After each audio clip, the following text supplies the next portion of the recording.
Masters ఈరోజు మనం 'తులసీవనం' book start చేసుకుందాం మాస్టర్స్. 'తులసీవనము' బుక్ బ్రహ్మర్షి పత్రిజీ గారు రాసిన పుస్తకం ఇది. ముందుగా సెషన్‌లోకి మనం వెళ్ళే ముందుగా పితామహ బ్రహ్మర్షి పత్రిజీకి, స్వర్ణమాల పత్రిజీకి ఆత్మ ప్రణామాలు. ఈ యూనివర్స్‌కి, తల్లిదండ్రులకి, గురువులకు కృతజ్ఞతలు.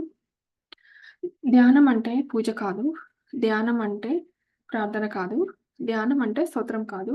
ధ్యానం అంటే నామస్మరణ కాదు. ధ్యానం అంటే మంత్రజపం కాదు. ధ్యానం అంటే శ్వాస మీద ధ్యాస. మూర్తి పూజ మెట్టు కాదు అగర్త. స్వామి దయానంద సరస్వతి. సస్వరూపానుసంధానం భక్తిరిత్యభిధీయతే. ఆది శంకరాచార్య.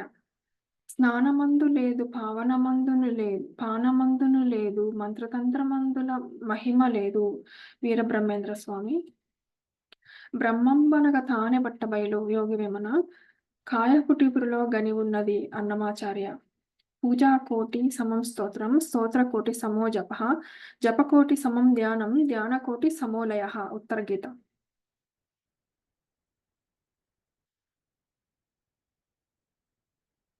ధ్యానం అంటే ప్రార్థన కాదు. ధ్యానం అంటే స్తోత్రం కాదు. ధ్యానం అంటే నామస్మరణ కాదు. ధ్యానం అంటే మంత్రజపం కాదు. ధ్యానం అంటే శ్వాస మీద ధ్యాస.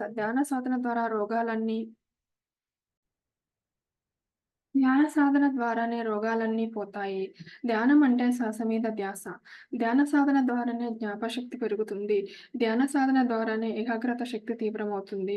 ధ్యాన సాధన ద్వారానే మనశ్శాంతి లభిస్తుంది. ధ్యాన సాధన ద్వారానే ఆత్మస్థైర్యం కలుగుతుంది. ధ్యాన సాధన ద్వారానే దివ్యచక్షు ఉత్తేజితమవుతుంది. ధ్యాన సాధన ద్వారానే ఆత్మస్థైర్యం కలుగుతుంది.